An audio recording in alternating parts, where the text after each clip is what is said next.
En Seine-Saint-Denis, la ligne de bus 15 dessert les villes d'Aulnay-sous-Bois, Sevran, Villepinte et Tremblay en France, ainsi que 3 gares sur son parcours. Aulnay RER, Sevran-Beaudotte et Vergalan. Le projet d'aménagement dédié au bus d'Aulnay-Tremblay reprendra en grande partie l'itinéraire de cette ligne 15. 3 nouvelles stations seront réalisées sur ce nouveau parcours, proche des besoins des voyageurs. Les autres secteurs qui ne seront plus desservis par la ligne 15 continueront de l'être par d'autres lignes de bus. Pour faciliter la circulation des bus et augmenter leur rapidité et régularité, le projet prévoit non seulement d'aménager les carrefours pour leur donner la priorité, mais aussi de réaliser 9,2 km de voies dédiées. Les voyageurs gagneront ainsi 8 à 10 minutes en moyenne sur leur trajet. Ces voies pourront être empruntées par la ligne 15 ainsi que par d'autres lignes de bus. 23 stations modernisées et accessibles aux personnes à mobilité réduite seront desservies sur le parcours.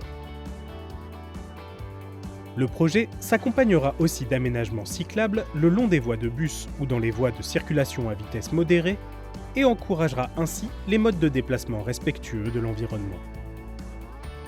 Regardons maintenant comment ces voies dédiées aux bus vont s'insérer dans vos villes. À Aulnay-sous-Bois, et à condition que l'acquisition des parcelles SNCF soit confirmée, le projet prévoit de relocaliser le terminus de la ligne au sud de la gare routière d'Aulnay RER.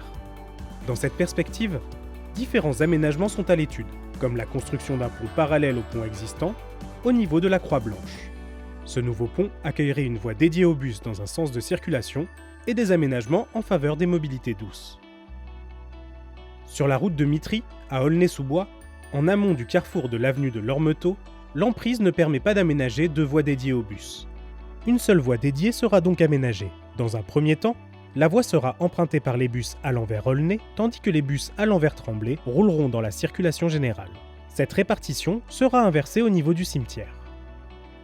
À Villepinte, sur le boulevard Ballanger, le projet réorganisera le partage de la voirie afin d'apaiser les circulations et de répondre aux besoins de tous les usagers. Usagers des transports en commun, cyclistes, piétons et automobilistes. Les 2 voies automobiles existantes seront maintenues de part et d'autre de voies centrales dédiées aux bus dans chaque sens. À Tremblay en France, sur la RD 40, 2 options d'aménagement seront étudiées durant les prochaines phases d'étude du projet. La première option prévoit la réduction à 2 voies de circulation automobile pour pouvoir créer 2 voies dédiées aux bus, élargir les pistes cyclables existantes et conserver un maximum d'espace boisé. La deuxième option consiste à maintenir les 4 voies de circulation automobile et à créer 2 voies dédiées aux bus. Cette option nécessiterait toutefois l'abattage de nombreux arbres sur le bas-côté et ne permettrait pas d'élargir les pistes cyclables existantes. Du 20 septembre au 22 octobre 2021, Île-de-France Mobilité organise une concertation sur le projet d'aménagement dédié aux bus Aulnay-sous-Bois, Tremblay en France. Informez-vous et donnez votre avis sur le site internet du projet et découvrez les dates et horaires des rencontres et ateliers proposés. Rendez-vous sur bus-aulnay-tremblay.îledefrance-mobilité.fr.